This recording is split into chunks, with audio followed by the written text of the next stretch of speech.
Hi everyone, we're going to talk about Kerberos. We're going to talk about Kerberos in this session, in this quick session. Um, it's a protocol used for authentication by several different platforms, most commonly by Windows Active Directory, domain services. Kerberos. Why Kerberos? Why this name? The name comes from the Greek mythology. It's a mythical creature, a dog with three heads, and you would ask, yeah, why a dog with three heads? And it has a reason for naming this protocol um, like this, using this name. It has a reason for this, and we're gonna find out here. Um, Basically, it has three heads because it has three keys, all right? The three keys that it uses to in the process of authentication. All right. So let's have a look. Kerberos. What are we going to talk in this quick presentation? The way of work, how it works, um, the usage, who uses it, like what platforms are using this protocol, what systems are using it, the development and the port that is using, some issues and limitations with this protocol, and its place in the OSI model. So we go to this slide, we see the client. Um, we are the client, and let's say we would like to access a specific service server, application server, file server, web server, whatever. So you would think, all right, I'm the client. I want to access this application server or this service server, and I'm gonna go and authenticate myself with a password, and this file server is gonna have my password stored, and it is gonna authenticate me and provide me with the access to its services. This is how it works, right? Well, no. It turns out it's not the best method because it's not very efficient, and it's not very secure. So um, you can imagine that this server is sometimes a client to another um, server, or like another instance. So this server becomes a client in some cases. All right, it has to access some other services or files or whatever.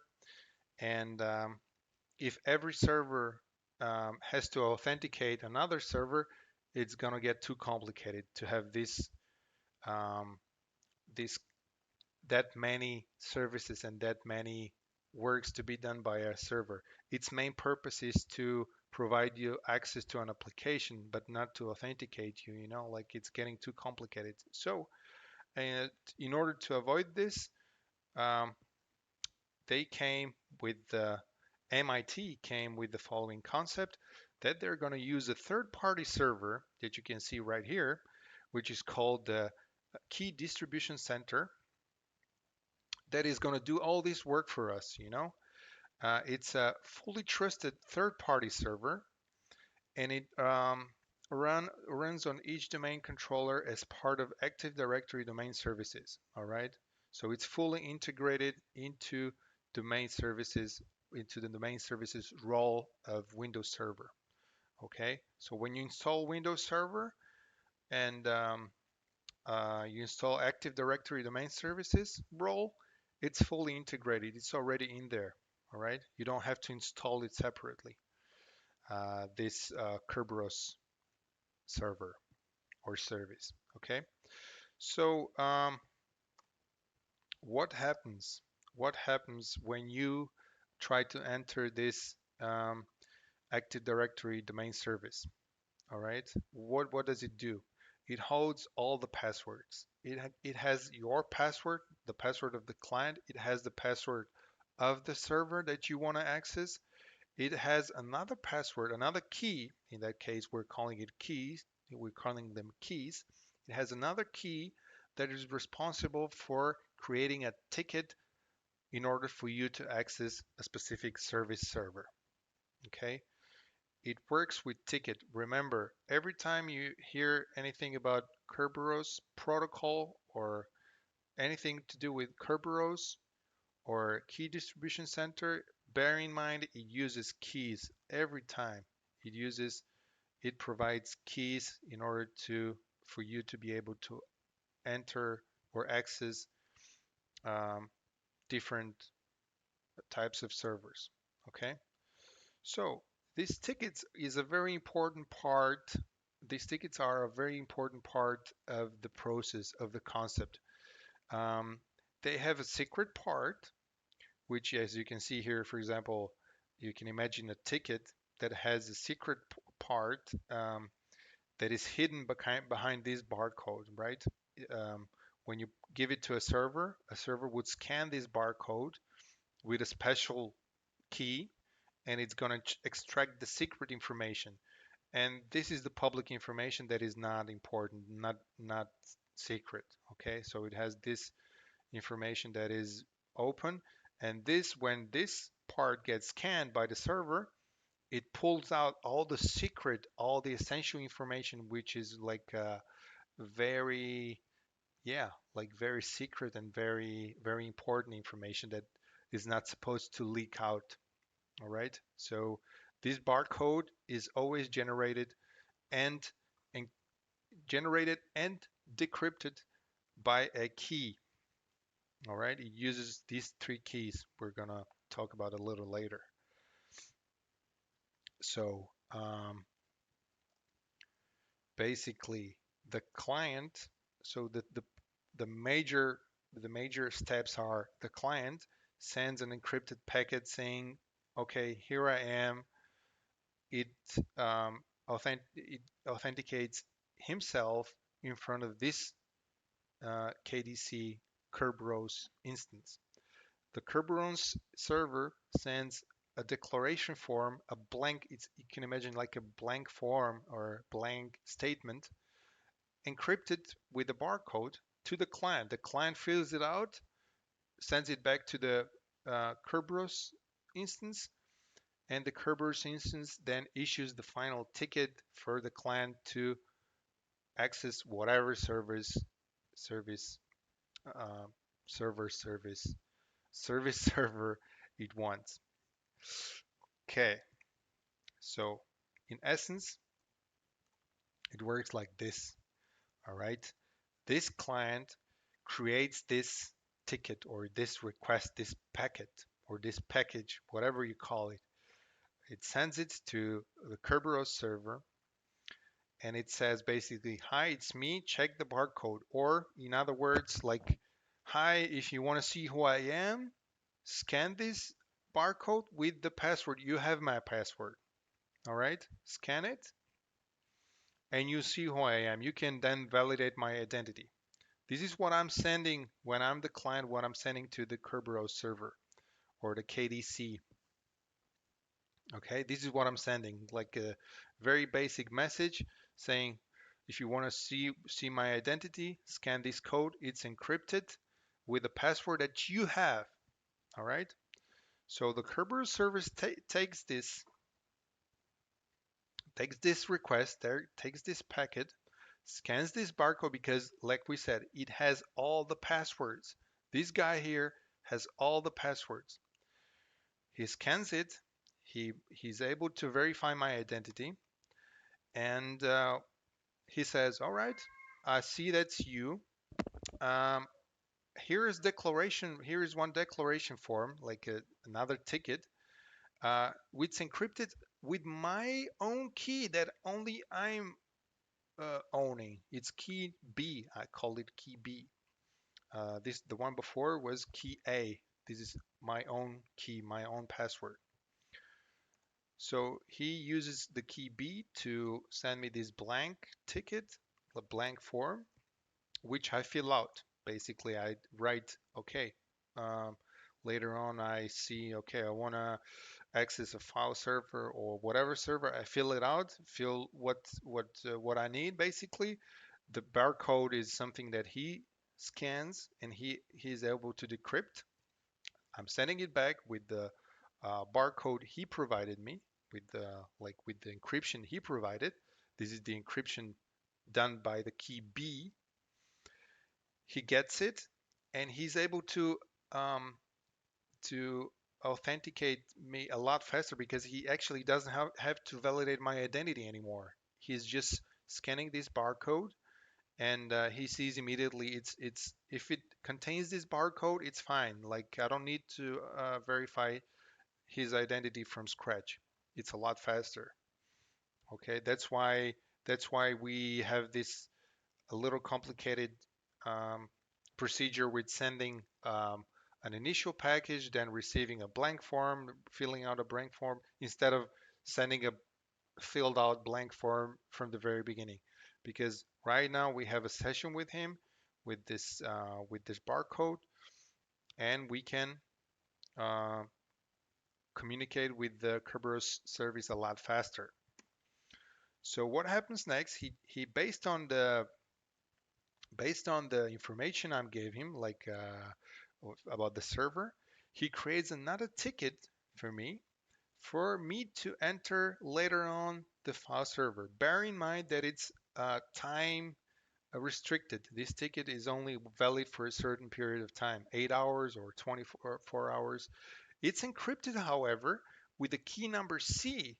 The key number C, it's not my key, it's not his key, it's the key of the specific service server. In this case, it's the file server, or it can be application server, whatever server.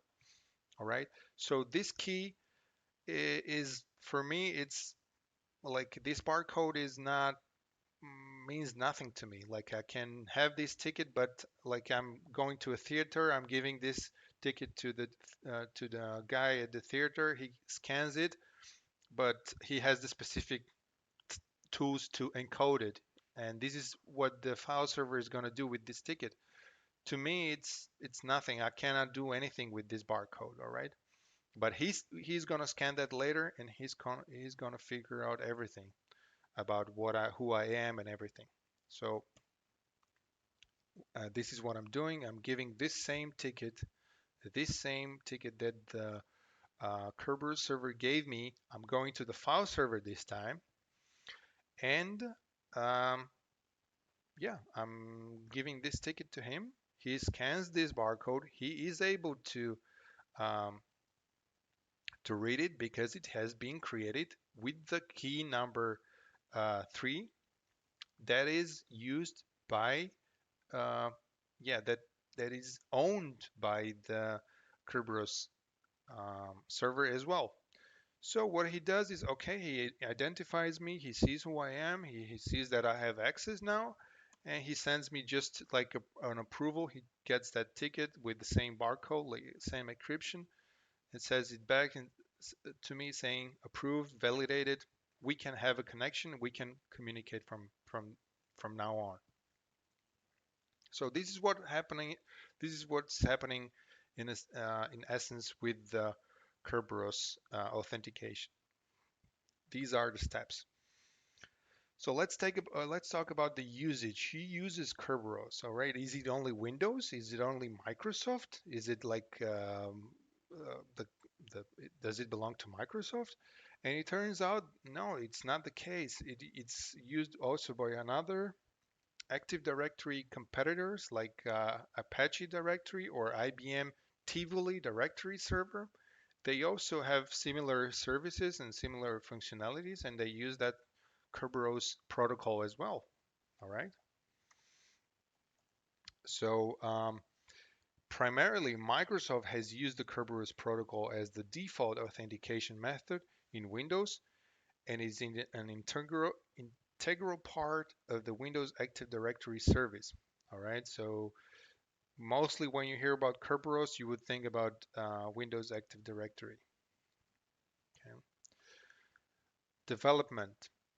It's always interesting to know who developed it, where does it come from, like who created this. And it turns out it's been created in the 80s by MIT, Massachusetts Institute of Technology. They created this software, this yeah protocol. It's not really a software, but it's yeah, it's yeah, it's an open source protocol in 1987, and it's been like this for yeah until now. Like it's been like this forever. Um, it's been an open source protocol. Okay, so let's quickly talk about the ports. Um, the ports are basically importantly number 88 for the ticket service, um, 749 for the client password changes. So if you want to change passwords, you use another port, and ticket conversion service is 4444. It's another port that has to be open, and 464 is an older password changing protocol, like uh, another port that is not uh, that much used. But the most important port that has to be open is number 88 for Kerberos.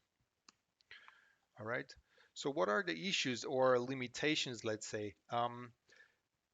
Errors or issues may occur if we don't have a good synchronization, time synchronization, all right? Time requirements. Um, this protocol uses strict time requirements. The clocks of the involved hosts must be synchronized within the configured limits. The tickets have a time availability period. Like I said, they are valid for a very specific time, for a very limited amount of time. So we have two clocks. One is the clock of the host, and the second one is the Kerberos server clock. All right, those are the two clocks, and they have to be synchronized. Um, if they're not synced, it's gonna fail the connection. The authentication will fail. So this is very important. Um, the the clock times, if they're more than 5 minutes apart, it's not gonna work. The authentication is not gonna work, and that's why they use a network time protocol, daemons, um, which keep they synchronize with this server, with this service, with the network time protocol, that keeps the times synchronized and the authentication possible. Because, like we said, if there is some discrepancy with the times of the tickets, so the ticket has a specific time, but the server has another time, it might be impossible to log in or to access a specific server. And finally, let's talk quickly about the OSI model. It has, um, as you know, the OSI model has 7 layers, and this authentication application service has obviously it belongs obviously to the application layer in the OSI model. Okay, so this is everything about the Kerberos model, oversimplified, but you know which OSI model um, it is part of. You know what ports it uses. You know what uh, you know what the specifics are in terms of ticketing, the tickets issuing, the public parts, the encrypted parts. You know about the 3 keys that it uses: key A, key B, key C. Um, those are the 3 keys, and you know the basic principles with this tickets exchange, creation of the tickets, and yeah, the basic functionalities. So it's actually a lot more complicated because if we quickly go back to the um, to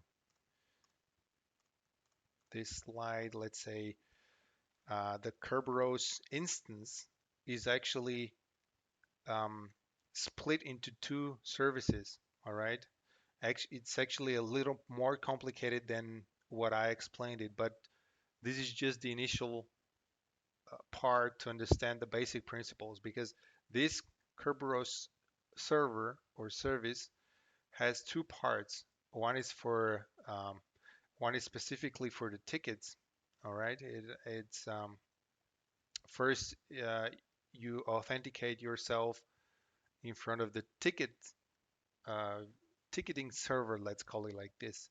So it's a little more complicated when you open up this under the hood. It's getting even more complicated because there is more authentication going on inside here before I get to the ticket server. Um, but I decided to skip that part because otherwise it would get too complicated. So that's it from my side, and see you soon.